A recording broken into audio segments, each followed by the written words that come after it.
Hey folks, Steve here. I just want to talk about this piece that I wrote that was printed in the Kingsport Times News today, and also that I shared on my blog. So you can find that at stevehopkins.online. But it's a piece that I wrote about prayer, really, but as we see illustrated by Abraham in Genesis 18 and 19. So if you're familiar with that part of the Old Testament, it's a really fascinating, kind of problematic section. It's the story of God's interaction with Abraham and also the destruction of Sodom and Gomorrah, which gets a lot of airtime for a lot of different reasons. And there's a lot of questions that come up, about God's justice and maybe the idea of like divine wrath and where that line fits and how you reconcile this picture of God as executing judgment in the Old Testament with the God that Jesus talks about and claims to embody and incarnate. And so there's some interesting dynamics there, and I'm not trying to like punt those, but that's really not what I want to focus on today, because I think that sometimes we get so fixated on those things that we miss other things that are happening. And so just want to summarize briefly the story, what happened. So in Genesis 18, we hear that Abraham is with his wife Sarah in the wilderness, and there are three visitors that come up. Now Abraham doesn't know who they are. Turns out two of them are revealed to be angels and one of them is revealed to be God, which so it's kind of interesting dynamic going on here.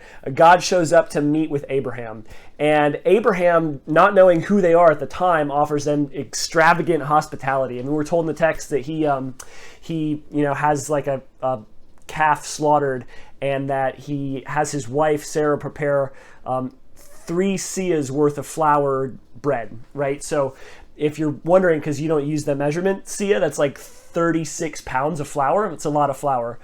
So they make a bunch of bread and they have a feast. And then as God is leaving this encounter with Abraham, what we hear is that he turns around and talks to Abraham, and he tells him, he's like, look, I'm going to execute judgment on Sodom. And this is specifically what he says, which I think is interesting. He says, the outcry against Sodom and Gomorrah is so great and their sin so grievous that then he's going to, go down and visit the city and see if it's as bad as people say it is and go explore. And so I want to focus on that first part. Is like, what is it that brings God to that place in the first place?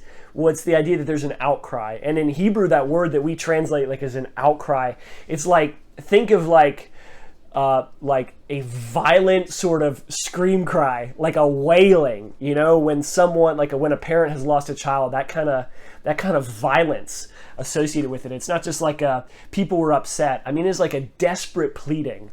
And so that there was like this pleading, just emotional cry out to God that about this city, that it was so corrupt and so dark and so black that God needed to intervene.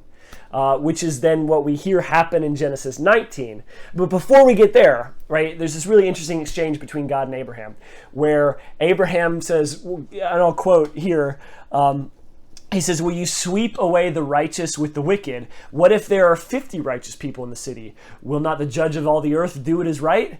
And God says, sure, I won't destroy the city if there's 50 righteous people. And then Abraham, with all the chutzpah of a good Jewish elder, says, well, what about 45?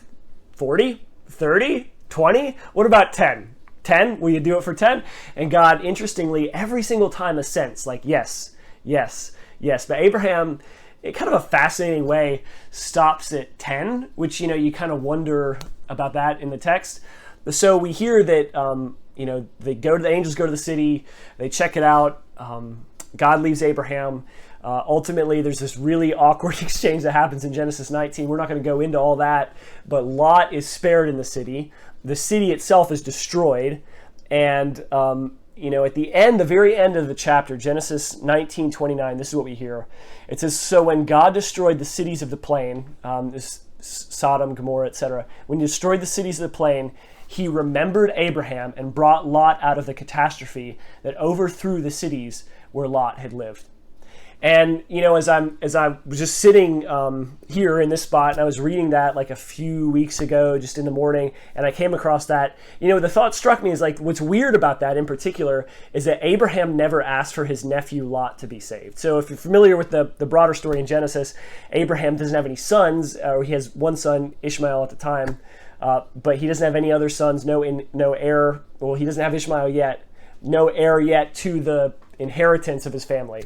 And it's just Lot, his nephew. And so Lot's a very important person to him, very close to him as his nephew and his heir in some respects. And so we hear that Abraham is very concerned about him earlier in Genesis. And what I think is so interesting in particular is that Abraham never asks God to save Lot, but you got to think that that's implied, right? That in all of Abraham's haggling with God over the number of righteous people in Sodom for him to save it, that what he's like really asking is, will God save his family?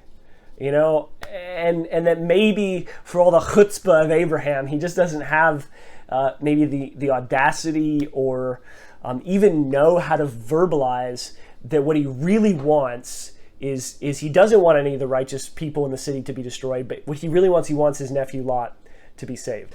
And this is what I write about, that this is, I think, a really important idea, that you and I, we're not really great at prayer sometimes. Maybe sometimes we don't know like what to ask, or we can't verbalize the words properly, or we don't think we get all the words right. And you know, you wonder, like, is that okay? Like, what happens if I don't get the verbiage right? Or maybe I don't treat God in the words as properly as he deserves. Or if I can't express what I really want or really desire, like, will God still provide for me in what I'm looking for and asking for? I think the idea is that Jesus talks about this in Matthew 6, and it's a very helpful idea for us to think about prayer. This is what Jesus says. He says in the Sermon on the Mount, talking about prayer, and when you pray, don't keep babbling on like pagans, for they think that they will be heard because of their many words. Don't be like them, for your Father knows what you need before you ask him. The idea being that it's not about you getting the words right. It's just about God is your Father, and he will provide what you need. I mean, you'll get it wrong, but God won't get it wrong. And that, I think, is the really beautiful picture that we see, is that like you don't need to worry about relating to God like a genie, you know, where it's like you get 3 wishes, and if you don't say it just so, you know, then it's not going to happen the way that you think it or would like it to. God is a good Father. He knows what you need, and you don't even have to get the words right. He will give you what is good and best, even if you can't understand it as such. But that he is ultimately concerned for the development of your character and for your good and for his glory. I mean, his presence going out in the world. So you can read all that online, stevehopkins.online, or if you get the Kingsport Times News, you can check that out. But just want to share a couple thoughts with you on that today. If you have any other questions or ideas, feel free to reach out. Let me know. So drop a comment, subscribe, whatever you got to do. Anyway, y'all be good. Have a great day.